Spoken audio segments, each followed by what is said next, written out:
केशव गुप्ता जी, हरियाणा से। महाराज जी, आपके चरणों में कोटि कोटि प्रणाम। महाराज जी, मेरे मन में बड़ी दुविधा व अनिर्णय की स्थिति रहती है। मन में अशांति रहती है। मन सांसारिक सुखों की तरफ आकर्षित रहता है। ज्यादा से ज्यादा नाम हो मेरा, सुखों की तरफ रहता है। मन ये मन सबका भयभीत रहता है, रहता है। तुम्हारा ही नहीं, ये सबके मन की ये दशा रहती है। इसी दशा से तो उठाने के लिए अध्यात्म मार्ग है। मन को इसी दशा से उठाना, ये सबका। दुर्वासना मम सदा परिकर्षयन्ति। दुर्वासना सदा मेरे मन को खींचती रहती है। दुर्वासना के द्वारा वो सुख ढूंढना चाहता है।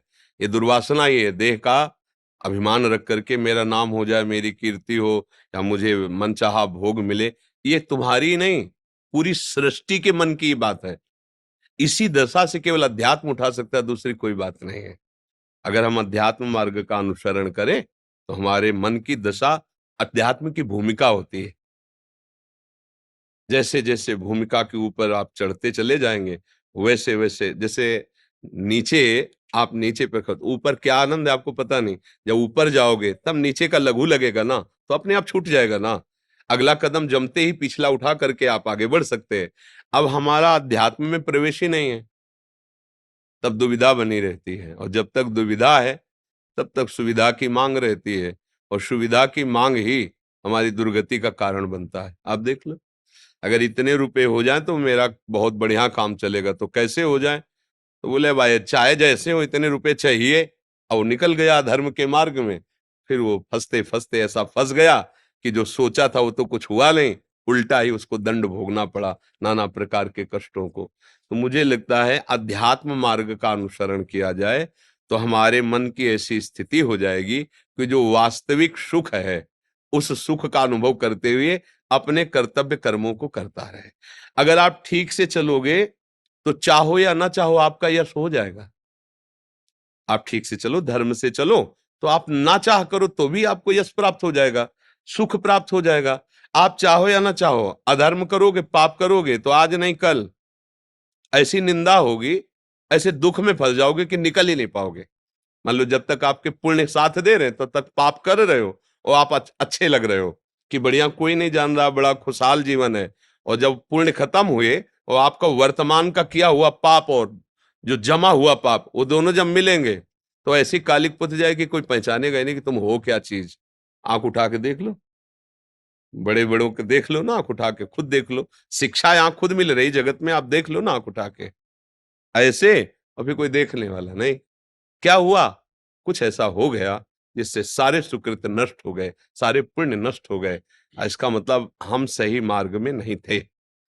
सही मार्ग में हो तो ऐसा नहीं कि आपकी निंदा नहीं हो सकती है, पर वो ऐसा काम करेगी जैसे डंडे के ऊपर झंडा।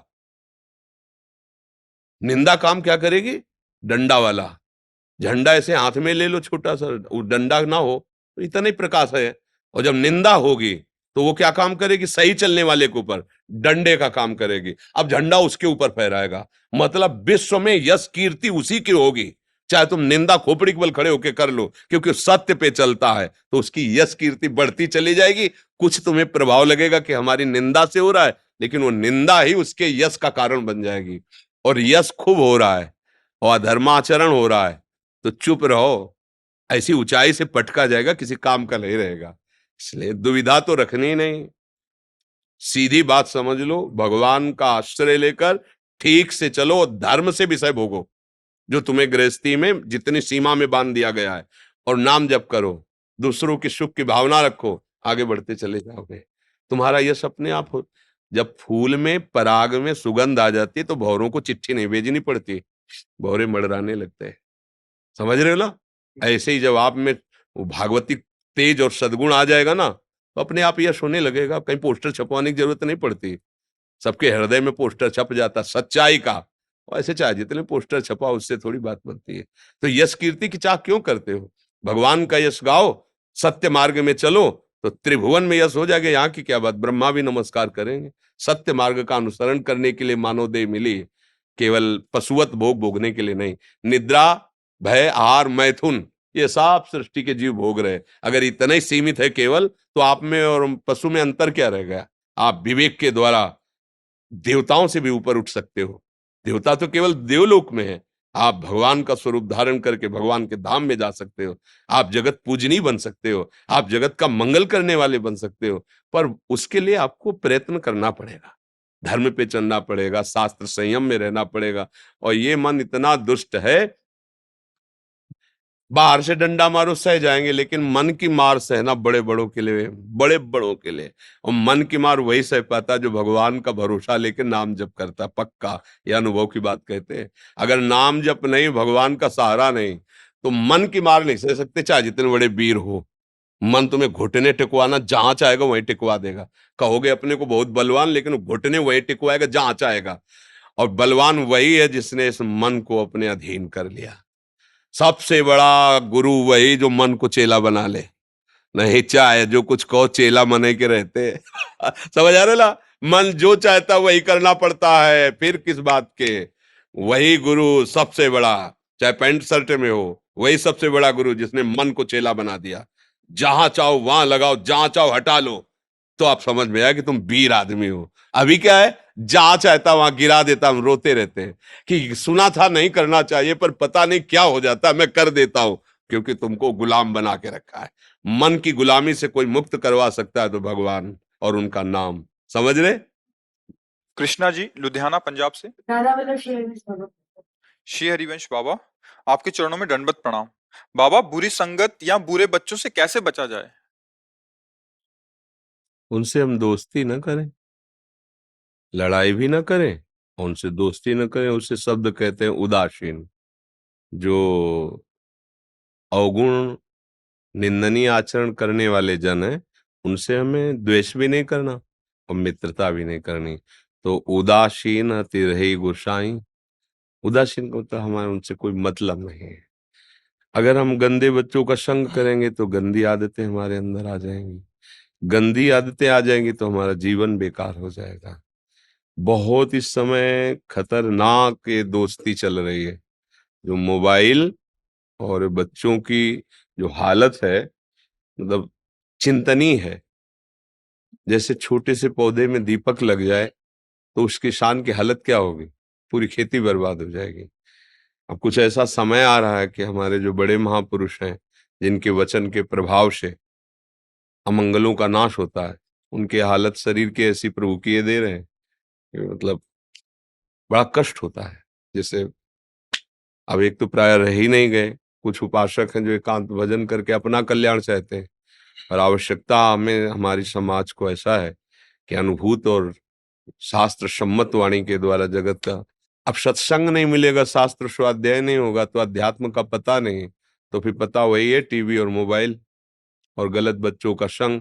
इससे हमारी जो नवीन पीढ़ी है, इसे वासना की ऐसी दीमक लग चुकी है कि कैसे देशभक्ति करेंगे, कैसे माता पिता की भक्ति करेंगे, कैसे भगवान की भक्ति करेंगे।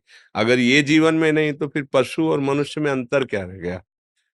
मुर्दा आदमी है वो, जो भगवत विमुख आचरण है, वो मुर्दा आदमी। जिन हरि भगति हृदय नहीं आनी, जीवित सौ समान ते प्राणी। अब छोटे छोटे बच्चों को इस मोबाइल ने ऐसा बर्बाद। भगवान कलयुग की कृपा है, ऐसा गुण भी रख दिया है कि अब हम उसे निषेध भी नहीं कर सकते कि इमरजेंसी, अत्यंत आवश्यक बात तुरंत करो। दूर बैठे भगवत भक्ति प्रेमी महात्माओं के वचन, भक्ति का स्वरूप, भगवत लीला, ये बैठे बैठे श्रवण कर लो, ये गुण भी रख दिया। अब गेम खेलना, गलत बातें देखना, गलत चिंतन बढ़ाना, ये उसमें। तो हमें लगता है ऐसे बच्चों से बचो और मोबाइल से भी बचो। क्यों? अगर मोबाइल में गेम देखा जाए, गंदी बातें देखी जाए, अब छोटे छोटे बच्चे, अब जो ऐसी बातें देखेंगे जो संसारिकता बढ़ाने वाली, तो वही चिंतन में आएगा, वही धारा बन जाएगी। इसीलिए हमारे पूर्व में चाहे राजकुमार हो और चाहे गरीब का बालक हो, दोनों को संतों के पास रखा जाता था, गुरुकुलों में, क्योंकि वहां शास्त्रीय शिक्षा, भागवती शिक्षा, बाल्यापन एकदम ब्रह्मचर्य और धर्मयुक्त, तो गृहस्थी में जाकर वही परम पावन गृहस्थ बनते थे, वही साधु सेवी भगवत सेवी महात्मा उनके गर्भ से प्रकट होते थे। तो इसलिए हमें लगता है कि लड़ाई झगड़ा न करके ऐसे बच्चों से दोस्ती ही न करे, और दूर रहे तो बचा जा सकता है। और राधा राधा खूब नाम जप करे। नाम जप करते हो? क्या जपते हो? राधा राधा। हाँ, बस राधा राधा जपोगे, कोई बाधा परेशान नहीं कर पाएगी। जी। प्रतिभा जी दिल्ली से। राधा वल्लभ श्री हरिवंश। गुरुदेव भगवान, आपके सत्संग से ये तो ज्ञात हो गया कि श्री जी के भजन करने में ग्रस्त या विरक्त होना कोई बाधा नहीं है। हम कहीं पर भी रहकर भजन कर सकते हैं। बस हमारा मन श्री जी से जुड़ा होना चाहिए। परंतु गुरुदेव, जब हम ग्रस्त ग्रस्त के कार्य करते हैं, श्री जी की सेवा या भजन में मन को एकाग्रचित रखते हैं, तभी कोई अतिथि या परिवार का जन आकर विक्षेप पहुंचा देता है या उठकर दरवाजा खोलना पड़ता है। उस समय ग्रस्त होना बहुत बुरा लगता है। नहीं, नहीं, ये भी मन की चाल है, नहीं। अगर कोई अतिथि आया है या घर परिवार का सदस्य है, भगवत भावना करो, जिनकी पूजा कर रहे थे वही तो आए हैं। भावना कर लो, बढ़िया बन जाएगा। आओ, आओ, बिठा दो, बैठो। कोई अतिथि आया है, उसको जल पिला दो, बैठाल दो। अगर बहुत अधूरी सेवा, तो उससे अनुमति ले लो कि आप 5 मिनट हमें समय दीजिए, मैं अपनी श्री जी की सेवा कर लूँ, फिर आपसे बात कर सकता हूँ। तो अगर थोड़ी भी सद्भावना, तो तुरंत वो कहेंगे, नहीं, नहीं, आप श्री जी की सेवा कर लिए। अगर ऐसा है कि मुझे बस 2 मिनट ही टाइम है, तो हम अपनी श्री जी की सेवा रोक देते हैं, उनसे बात कर। हमें उसमें घबराना नहीं है। मतलब अंदर से बेचैन नहीं होना कि ये नहीं आता तो हमारी श्री जी की सेवा पूरी हो जाती। नहीं, नहीं, उस रूप में भी श्री जी आई है, उस रूप में भी हमारे प्रभु आए हैं। देखो, हमारी भक्ति का स्वरूप यही है, परिपक्व भक्ति का स्वरूप, कि चराचर जगत में प्रभु के सिवा कोई नहीं है। अंतिम बात ये अनुभव में आ जाए, जड़ चेतन जग जीव जत, सकल राम मैं जान, बंदों सबके पद कमल सदा जोर। सच्ची मानो ये केवल माया का नाटक है कि हम तुम स्त्री पुरुष राग द्वेष नहीं, ये केवल भगवान ही लीला कर रहे हैं। तो जब कोई अतिथि आया, भगवान पधारे, आओ मृदुवान, बैठिए आप, जल पिएंगे आप? नहीं, तो आप 5 मिनट बैठ जाइए, हम अपनी श्री जी की सेवा कर लें, अगर आपकी अनुमति हो, फिर हम आपसे बैठकर बात करें। बढ़िया मृदु व्यवहार, क्योंकि प्रभु न जाने किस रूप में कब कैसे आ रहे हैं। अच्छा, घर का कोई जन है, अब यहाँ ध्यान देना, मान लो पति है, पुत्र है, उसको स्कूल जाना है, उसको ऑफिस जाना है, तो हमें जरूरी सेवा ये नहीं कि हम श्री जी की सेवा करें, हमें जरूरी है पहले वो सेवा करना। उनके लिए टिफिन बना दिया, उनके लिए वो, आप उनके लिए तैयारी कर दी, आप जाओ। अब हमारे पास समय, तो हम उस समय को सार्थक करें श्री जी की सेवा में। पहली प्रधानता गृहस्थ की होनी चाहिए, जो आपको कर्तव्य कर्म मिला है। मान लो आप सुबह उठे, एक माला जप लो, इसके बाद आप जाओ नौकरी। बीच-बीच में आप नाम जप करते जाओ, मंत्र जप, आपकी हर सेवा भजन हो रही। कोई भी विक्षेप भजन में हमें डाल ही नहीं सकता। विक्षेप में भजन हम स्वीकार करते हैं। ये आदमी विक्षेप है, ये बात विक्षेप है, वो हम स्वीकार करते हैं। नहीं, कोई हमारे भजन में विक्षेप, भजन कोई छोटी-मोटी चीज नहीं है।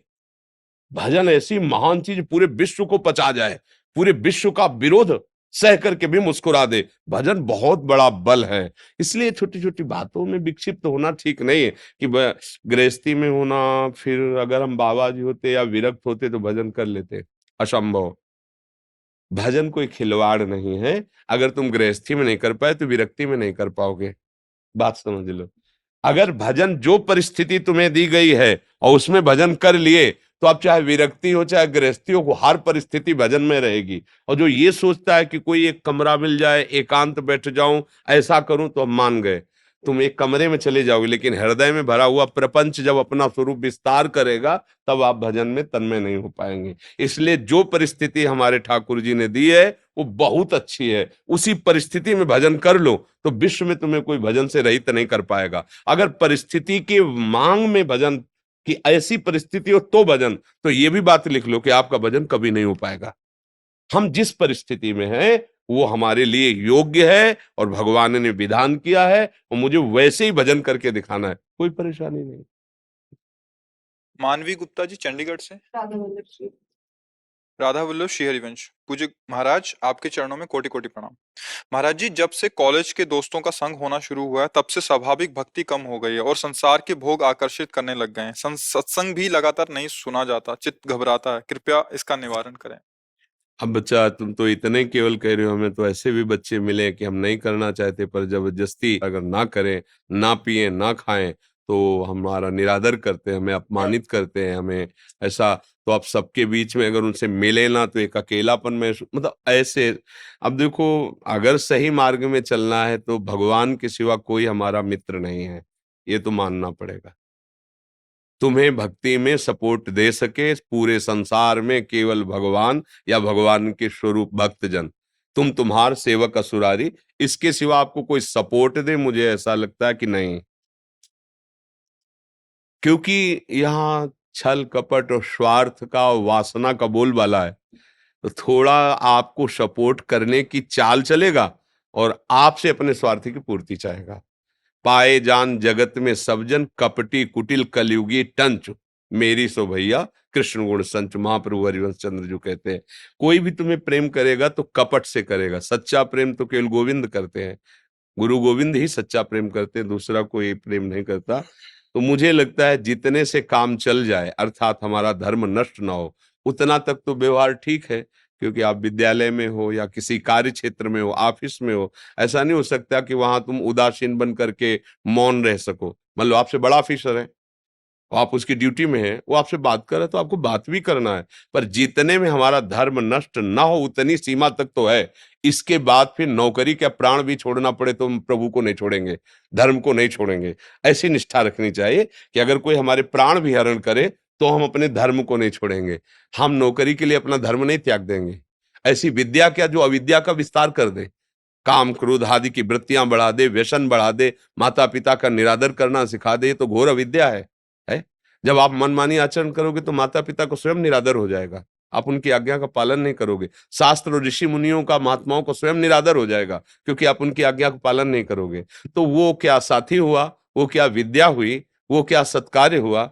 इसलिए बहुत विवेक की आवश्यकता है। अब ये गलतियां तो ऐसी हो रही हैं, जब हम नए नए बच्चे जैसे मिलते हैं ना, फिर अपनी हालत जब बताते हैं तो जी घबरा जाता है। कि हमें तो ऐसा लगता है हर विद्यालय में जहां भी जितने 10 मिनट चाहे भले हो, महापुरुषों के वचन सुनाने चाहिए। अगर आप उनको टेलीविजन पे ना दिखा सके तो कोई ग्रंथ ले लो, उसको 10 मिनट सुनाओ, तो बच्चों के अंदर भागवतिक संस्कार बने। समझें, केवल पशुता का संस्कार बढ़ता चला जा रहा है। पशुता का मतलब होता है अपनी इंद्रियों को विषयों में केवल संयोगित करके सुख की लालसा रखना, बस इतना ही सुख रहे। हमारी हर इंद्री की चाह पूर्ति, मना कष्टान इंद्रियाण प्रकृति स्थान, ये पशुता है। हमारा जीवन इसलिए नहीं मिला, इतने के लिए नहीं मिला। सच्ची कहते हैं, बात पर विश्वास कर लो। भगवान के चरणों का आश्रय लेकर नाम जपने से और सारे कर्तव्य कर्म करते रहो, जो आनंद मिलेगा वो आनंद ब्रह्मा को भी नहीं है, ब्रह्म पद में, परमेष्टि पद में। आज ही सत्संग में था कि वो वृंदावन वासी को, श्यामा श्याम के उपासी को ब्रह्मा जी भक्तिपूर्ण नमन करते हैं, उसको प्रणाम करते हैं। आप समझो परमेष्टि पद ब्रह्मा पद है। ब्रह्मादिक के भोग सब विषम लागत ताई, नारायण ब्रजचंद की लगन लगी है जाय। नारायण स्वामी कहते हैं कि श्री कृष्ण अनुराग में उन्मत्तता पाने के लिए साधक चल रहा है, तो उसके अंदर ऐसी क्षमता आ गई कि ब्रह्मादिक के भोग विष के समान लगते हैं। आज हमारी दुर्दशा हो रही है, हमारे समाज की, हमारी जो नवीन पीढ़ी है, छोटे छोटे बच्चे गलत आचरणों में उतर रहे हैं। मदिरा पान आदि उसको कोई दोष ही नहीं मान रहे, मनोरंजन समझ रहे हैं। व्यसन और भी नशा, ड्रग्स है, और धुआं वाला वो क्या चिलम विलम, ये सब गांजा, ये सब ऐसे गंदी आदतें स्कूल में बच्चों की पढ़ रहे हैं। अब बोलो क्या इनकी जिंदगी होगी? मुझे लगता है नवीन बच्चों को बहुत सावधानी से शिक्षा देनी चाहिए, जिससे वो अपने जीवन को संभाल सके। व्यसनी हो गया तो क्या, बेविचारी हो गया तो क्या जीवन रहेगा? अभी तो बच्चा है वो, अभी से हालत उसकी खराब हो गई। इसलिए आप सब बच्चों से, भाई बहनों से प्रार्थना है, अपने आप को बचाओ और दूसरों का ऐसा संग करो जो तुम्हारे सतमार्ग में लाभदायक हो। अन्यथा फिर भगवान के सिवा कोई सहारा नहीं, उन्हीं का आश्रय लो और पढ़ाई पढ़ो और एकांतवास करो अपने माता पिता की संरक्षण में, जहां सुरक्षित। आज का समय नहीं रह गया। जो ज्यादा गलती बढ़ रही है ना, गंदी बातें बढ़ रही ना, उसका स्वतंत्रता ही दोषी है। हम समझ रहे हैं कि हम माता पिता गुरुजनों की आज्ञा का उल्लंघन करके मनमानी स्वतंत्रता में आनंद ले लेंगे। नहीं, ये गुलामी है, मन की गुलामी है, इंद्रियों की गुलामी। जो गुरुजनों की आज्ञा में परतंत्र रहता है, उस माया से वो स्वतंत्र हो जाता है। अभय होए जो तुम्हें डराए। जो गुरुजनों से डरता है, उनकी आज्ञा उल्लंघन नहीं करता, माया उससे डरती है। और जो गुरुजन और शास्त्र का अपमान कर देता है, अवहेलना कर देता है, माया बलात् उसको गुलाम बना लेती है। छोटे छोटे विषय, छोटी छोटी इंद्रियों के भोग में वो आसक्त होकर के दुर्गति को प्राप्त होता है। इसलिए बच्चों सावधान। ये जो चला है, हम बार बार कहते गर्लफ्रेंड बॉयफ्रेंड, ये आज तक हमारी समझ में नहीं आया, हमारी समझ में तो नहीं आया। क्या वो दोस्त जो हमें पतित होना सिखाए? क्या वो दोस्त जो हमारे साथ जीवन में खिलवाड़ कर दे? मतलब धर्म का कोई अस्तित्व नहीं, पवित्रता का कोई अस्तित्व नहीं, संयम का कोई अस्तित्व नहीं, हमारी दोस्ती है। भाई क्या ये दोस्ती है? और इसी का दुरुपयोग होता है। इसी का दुरुपयोग होता है कि छल करके एक दोस्त दूसरे की हत्या कर देता है, एक दोस्त दूसरे का पतन कर देता है। मुझे लगता है दोस्ती नहीं है, ये कलयुग की चाल है। बहुत संभल करके बच्चों और बच्चियों को रहना चाहिए। और हमारी बात समझ में आवे तो आवे, नहीं तो राधे राधे तो है ही है, फिर देख लो। Gyanendra Nath Pandey ji, Radhe Radhe. Assistant excise commissioner है महाराज जी आप। महाराज जी सादर चरण स्पर्श। महाराज जी प्राय किसी कार्य के होने या ना होने पर यह कह दिया जाता है कि प्रभु की यही इच्छा है। ये प्रभु की इच्छा हमें बाद में ही क्यों पता चलती है महाराज जी? किसका प्रश्न है? वो हम अपने मन को बहलाने के लिए कह देते हैं कि प्रभु की ऐसी इच्छा है। वो क्या, दो बातें जांच करनी चाहिए कि कार्य की संपूर्ण कुशलता पूर्वक प्रणाली के अनुसार हमारी वृत्ति चली है कि नहीं। जैसे आप कार्य में, जिस कार्य में लगे हो, उस प्रणाली के अनुसार, उसकी एक पद्धति है, आप उस पद्धति के अनुसार कार्य कर रहे हैं कि नहीं। उसमें कोई प्रमाद तो नहीं है, उसमें कोई त्रुटि नहीं है। अब फल पर हम पहुंचे जाके और फल हमें नहीं मिला, अब उसको देखना है कि पूर्व का जो हमारा किया हुआ प्रारब्ध कर्म है, जो हमको सुख का फल मिलता, उसे नहीं लेने दिया, ये पूर्व का पाप है। अब उसको हम संतोष करने के लिए बोल देते हैं भगवान की इच्छा। बकाया भगवान की इच्छा में अगर हम राजी हो गए तो बहुत बड़े महात्मा बन जाएंगे। वो भगवान की इच्छा, असफलता जो है वो हमारा कर्म है, भगवान की इच्छा नहीं है। भगवान की इच्छा होती है क्या? भगवान की इच्छा ही नहीं होती, नहीं होती। इच्छा तो मन में जागृत होती है, और भगवान अमना है, सच्चिदानंद में है। भक्त का मन ही भगवान का मन बनता है जाकर के। भक्त ने भगवान को सोचा जिस रूप में, वैसे ही भगवान प्रकट हो गए। भक्त जैसी चाह करता है वैसे ही भगवान लीला करने लगते हैं। मतलब भगवान अचाह है, भक्ति की चाह ही बनती है। यहां जो कार्य की सफलता और असफलता पर हम कह देते हैं भगवान की ऐसी इच्छा, वो अपने संतोष के लिए कह देते हैं। बकाया उसमें या तो हमारी असावधानी हुई और या हमारा पूर्व का पाप कर्म रहा। जैसे हमने कई बार सुनाया, विद्यारण्य नाम के बहुत बड़े महात्मा हुए हैं। तो जब बाल्यावस्था में थे, ब्राह्मण कुल में जन्म हुआ था, गरीबी बहुत थी, माता पिता को धन की वृत्ति के द्वारा ही सेवा की जा सकती, खान पान वस्त्र आदि। अब उनको एक उपाय सुझाई दिया कि अगर गायत्री का अनुष्ठान करें तो माँ भगवती गायत्री सब कुछ देने में समर्थ है, और वो हमें धन देंगी और हमारे माता पिता का भरण पोषण होगा। तो 24 लाख मंत्र का एक पुरस्चरण होता है, वो मतलब अपने लोगों को करवाएगा। 24 लाख मंत्र बड़ी पवित्रता से उसका एक अनुष्ठान होता है। ऐसे उन्होंने एक पुरस्चरण किया, कुछ नहीं हाथ लगा। 23 पुरस्चरण किए, 24 लाख 24 लाख 24 लाख 24 लाख 23 पुरस्चरण। तब उनकी जवानी हो गई, माता पिता अंतर्धान हो गए। तब उन्होंने संन्यास लिया। जे ही संन्यास लिया तो आद्याशक्ति भगवती गायत्री जी प्रकट हो गई, और उनका अब तुम देवराजेंद्र का पद भी मांगो तो तुम्हें दे सकती है। तो उनका माप तो सन्यासी हो गया हो, आप अभी तक क्यों नहीं आए? तो उनका 24 तुम्हारे ऐसे महाअपराध थे पूर्व जन्मों के कि तुम्हारे भाग्य में कोई भी सांसारिक सुख। अब तुमने 23 पुरस्चरण किए, वो खत्म हो गया, और सन्यास लिया और 24 हो गया, वो खत्म। अब तुम मांगो तो देवराजेंद्र का पद भी तुम्हारे। बोले अब तो जरूरत ही नहीं, क्योंकि सन्यासी हो गया। वो बहुत बड़े महात्मा हुए। इससे हमें पता चला कि हमारे प्रयत्न को विफल करने वाला हमारा ही कोई पूर्व कर्म है जो हमको नष्ट कर रहा है। अगर हम भजन करें, ये ऐसा भजन कर्म है जो पूर्व के कर्मों का विनाश कर देता है। भजन केवल, और दान पुण्य नहीं। दान पुण्य एक नया सत्कर्म हुआ और पाप एक नया कुकर्म हुआ, लेकिन भजन ये सत्कर्म और कुकर्म दोनों से ऊपर है। ये भगवान का जो नाम है, भगवान का स्मरण है, ये दोनों को खत्म करता है। शुभ कर्म सोने की जंजीर है, अशुभ कर्म लोहे की जंजीर, दोनों बांधने का काम करते हैं। शुभ अशुभ के द्वारा ही यहां जन्म मरण होता है, और जो भगवान का नाम लेते रहते हैं, दोनों कर्म। अच्छा, कोई भी सदैव सुखी नहीं रह सकता शरीरधारी, यहां का क्रम है सृष्टि का। कोई भी सदैव सफल नहीं हो सकता, यहां का क्रम है। देखो धर्मराज युधिष्ठिर जी है ना, 12 वर्ष का वनवास, 1 वर्ष का अज्ञातवास मिल रहा है नहीं। भगवान श्री राम अवतरित हुए ना, 14 वर्ष का वनवास।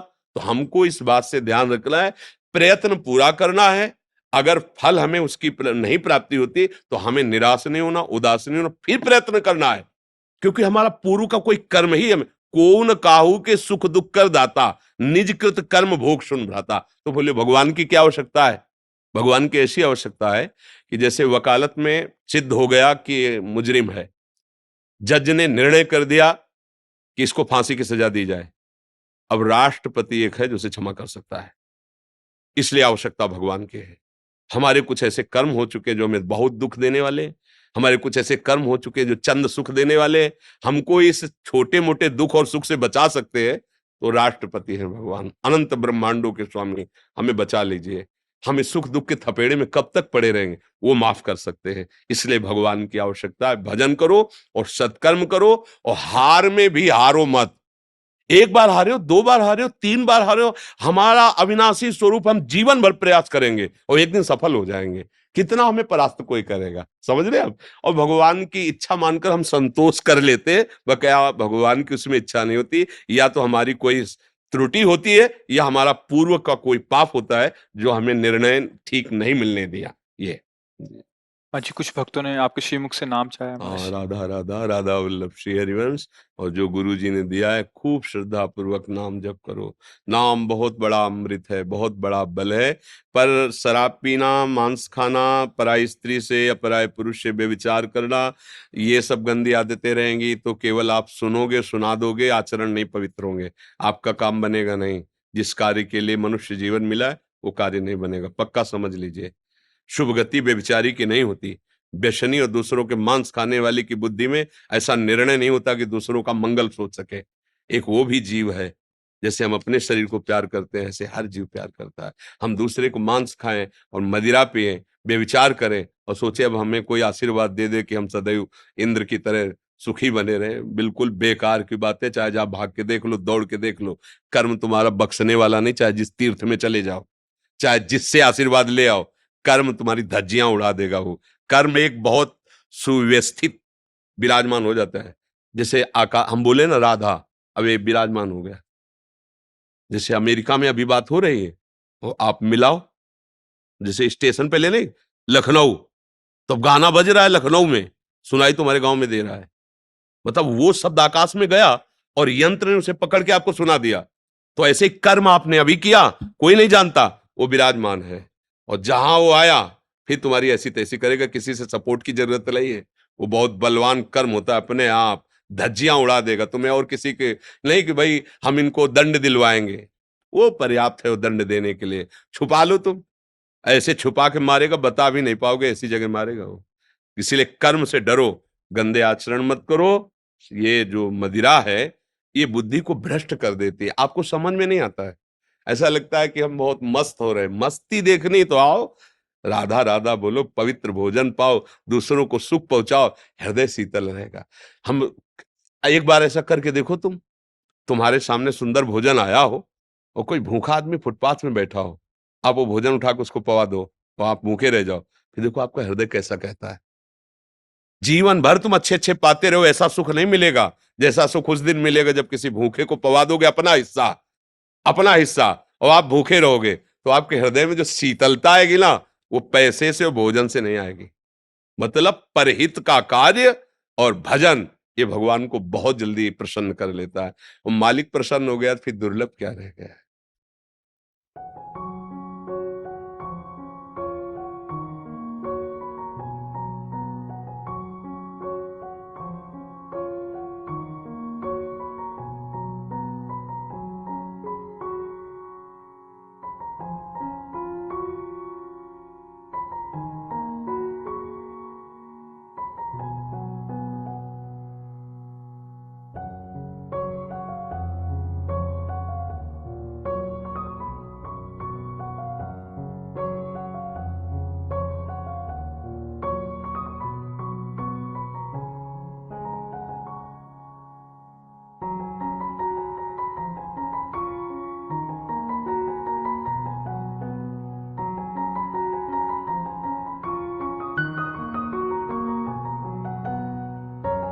महाराज जी, समर्थ गुरु रामदास जी महाराज जी जो थे ना महाराष्ट्र में, जी वो आपकी पीढ़ी में उन्होंने श्री राम जी का विग्रह और पूरा परिवार दिया था। उन्हीं की सेवा में आप भी अभी हैं पीढ़ी में, तो वहाँ की प्रसादी आपके लिए लेके आए हैं।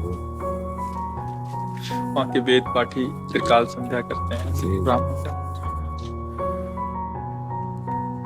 ये संत ज्ञानेश्वर महाराज जी है आलंदी में, जी जी उनकी समाधि के ऊपर चढ़ा हुआ चंदन है महाराज जी। जी और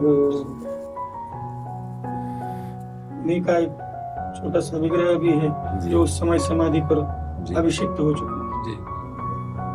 जय जय रघुवीर। अच्छा।